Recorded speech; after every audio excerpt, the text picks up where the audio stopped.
Porque creo que hemos resuelto esos problemas de sonido. Ministra, yo le preguntaba lo de si todos los cielos conducen a España era alegórico. Sé perfectamente que usted mantiene correspondencia, 44 misivas con ministros, con expresidentes, con políticos extranjeros. Sí. Y bueno, si quiere, hablamos de una carta en concreto, pero me gustaría saber qué le lleva a usted a mantener tantas misivas. ¿Le sobra el tiempo cuando viaja por estas tierras de Dios? No, yo creo que es un problema de aprovechamiento de tiempo, robar tiempo al sueño y trabajar en los aviones, ¿no? Y eso lo he hecho toda mi vida, no es la primera vez que publico un libro antes de una cita electoral. En el 96 publiqué uno sobre la reforma fiscal que España necesitaba, en el 99 sobre la construcción de Europa, en el 2004 se llamaba Apuesta por España y ahora pues he hecho una reflexión. Mi forma de reflexionar es escribir, es escuchar a mucha gente y tomar muchas notas a mano. Y eso me ha servido luego para, bueno, hacer un marco normativo, unas leyes, una estrategia de acción exterior, y lo que he hecho es verter todo eso, traducir eso a un lenguaje más inteligible, porque mi preocupación desde siempre es que los españoles nos preocupamos muy poco de la política internacional. Y, sin embargo, la política internacional cada vez es más determinante en nuestro día a día, condiciona nuestro día a día. España ha estado mucho tiempo aislada, ensimismándose en sus propios problemas sin mirar afuera, y yo creo que mirar afuera en este momento es capital. Y eso es lo que he querido hacer, acercar la política exterior a los españoles, poner mis reflexiones por escrito, en negro sobre blanco, lo cual me ha permitido consultar con mucha gente, discutir mucho con mis colaboradores y recabar opiniones distintas para que la visión de la política exterior no sea una política unilateral, sea una política vista desde distintas perspectivas, desde distintos prismas, que ayuden a entender lo que pasa, ¿no? Ministro, con su permiso, le voy a preguntar por la política nacional y no la internacional, y me voy a quedar con una misiva, la que usted intercambia con el exministro Josep Piqué, precisamente sobre la cuestión catalana. Le pide más política y le dice Piqué que la política suele incluir altísimas dosis de seducción más allá de la innegociable defensa de la ley. Esto es una velada crítica a la gestión de su gobierno en el tema catalán. Vamos a ver, Susana, si me permite, voy a corregir la mayor. El tema de Cataluña tiene muchísimo que ver con la política internacional.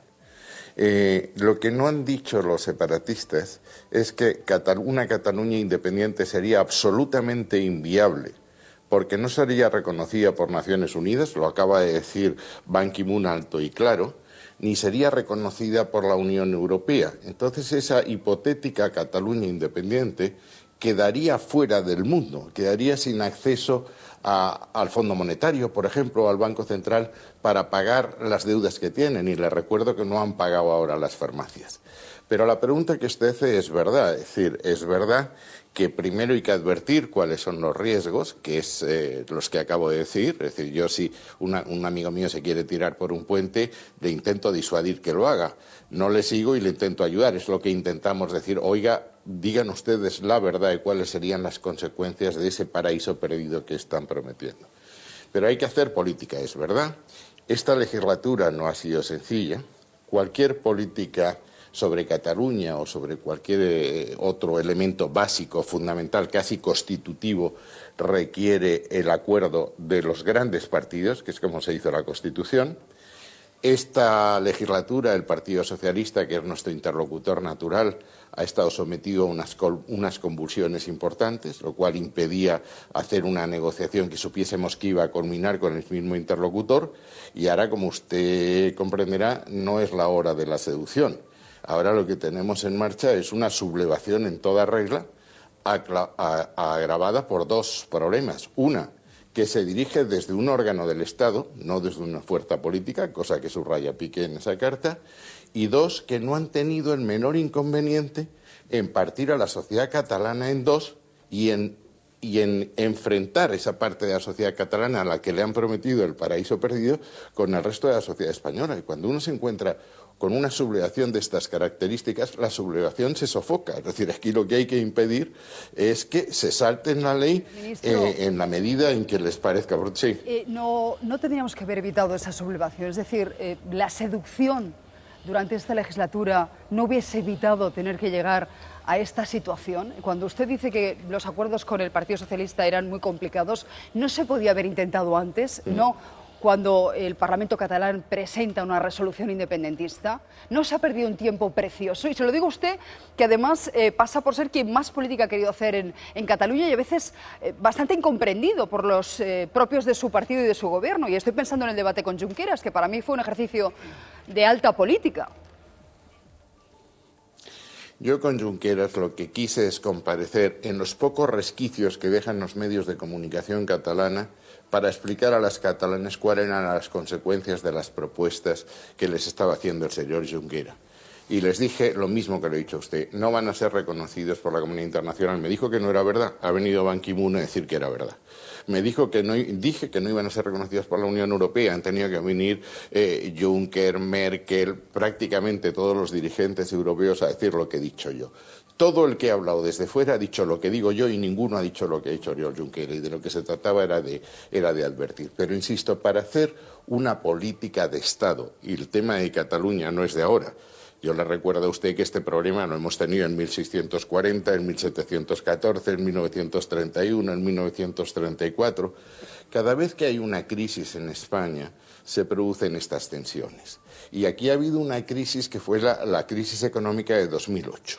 Y más ha optado por decir que si no paga las farmacias ahora y antes no pagaba nadie, la culpa la tenía el gobierno central y que la solución estaba en cortar lazos. Durante un tiempo ha logrado que nadie le reclame pida cuentas por su gestión, pero claro, ahora le están diciendo, oiga, ¿y usted dónde nos lleva? ¿Dónde? Por eso le digo que no ha sido posible, pero de verdad, Susana, créame, para hacer una política en Cataluña hay dos formas, o el consenso nacional o sin consenso nacional. La Constitución del 78 triunfó, ¿por qué? Porque nos pusimos todos de acuerdo.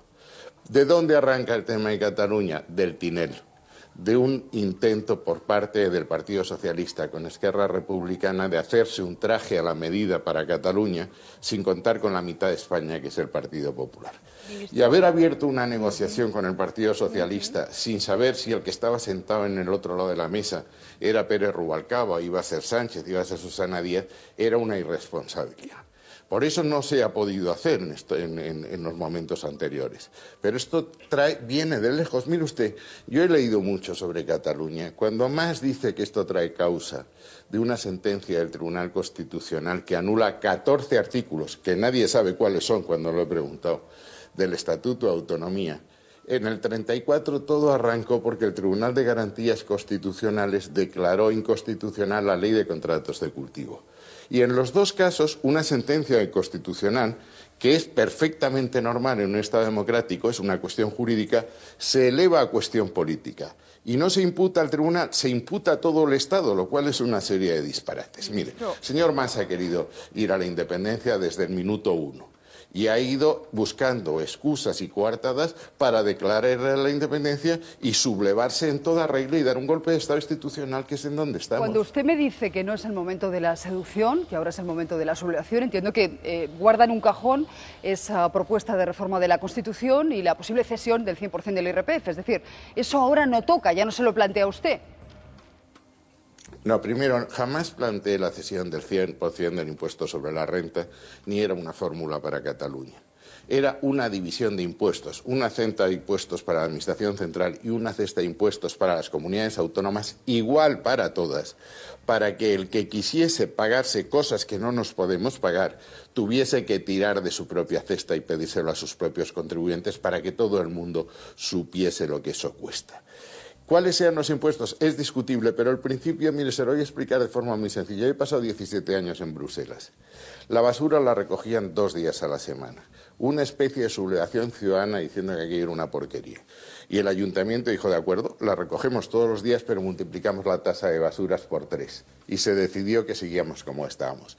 Y lo que yo quiero es que los servicios públicos tengan un coste, que sea un coste visible para el ciudadano y que elija sabiendo lo que le dan y lo que tiene que pagar por ello. Y eso controla el tema. Y desde luego se acaba esta historia de que si usted inaugura un hospital en Girona es visca el presidente, pero si no pone una clase más en el instituto, la culpa la tiene Madrid.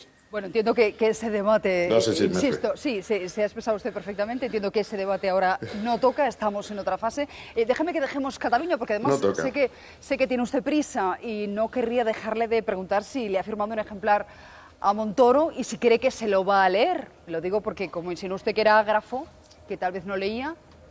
No, vamos a ver. Montoro y yo echamos unas risas el otro día en el Palacio Real, son cosas que en la tensión de la vida política pasan. Lo que yo dije que era ágrafo no estaba dicho para ser publicado también, lo quiero decir, bueno, pero créame. Ministro, lo estaba dicho para ser publicado, pero lo dijo. Hombre, sí, eso fue una guasa, como él me había llamado, arrogante intelectual. Hombre, yo soy todo menos arrogante intelectual a ratos cuando me pongo a escribir, pero arrogante poco. Estas son cosas que pasan, pero créame que Montoro y yo nos conocemos desde hace mucho tiempo. No pensamos lo mismo respecto a lo que es la reforma fiscal, eso es evidente, pero esas cosas pasan en cualquier colectividad, pero de verdad que nos llevamos muy bien y por supuesto que le firmaré un libro con muchísimo cariño. En una de las cartas, usted le dice a Aznar que no comparte la decisión de participar en la guerra de Irak, pero el expresidente le responde que España salió ganando. Es curioso porque es el único del trío de los Azores que no se arrepiente. Bush y Blair ya lo han hecho. Mire, yo nunca estuve de acuerdo con la entrada de España en la guerra de Irak. Creí que entonces no teníamos intereses en aquella zona del mundo. Ahora sí los tenemos, porque esto es un fenómeno que después de la guerra ya se ha extendido como una mancha de aceite y nos llega a Libia, que lo tenemos aquí enfrente. Yo no estuve de acuerdo con aquello. Creo que las consecuencias de la guerra de Irak han sido regulares. Ahora que estamos discutiendo Siria, el otro día en el Consejo de Asuntos Exteriores, el secretario del Foreign Office, Hammond, me decía que Bashar al-Assad era el que había reclutado la gente de Daesh, que se había convertido en sujeto reclutador de Daesh. No es verdad.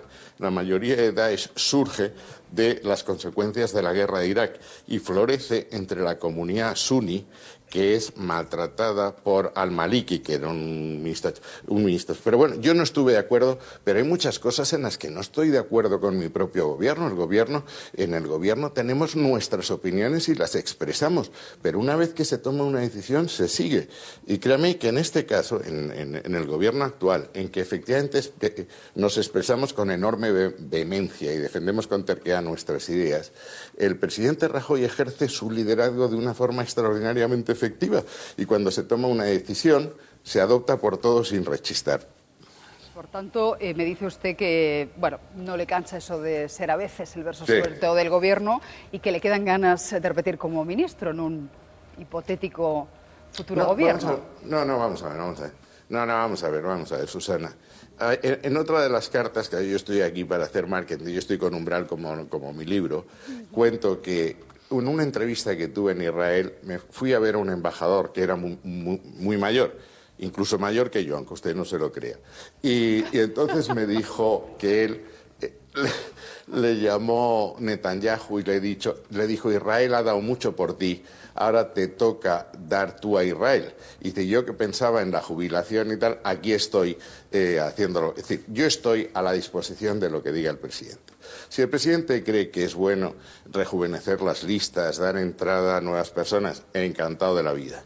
Si me dice que a pesar de todo los reservistas podemos ser de alguna utilidad y mis compañeros del Partido Popular de la Comunidad Valenciana también no creen, pues en un momento como el que estamos ya comprenderá usted que yo no voy a dar un paso atrás, voy a estar en primera línea de frente como he estado siempre. Incluso, quién sabe, tal vez asumiendo alguna vicepresidencia, dígame, que también ha sonado usted para eso.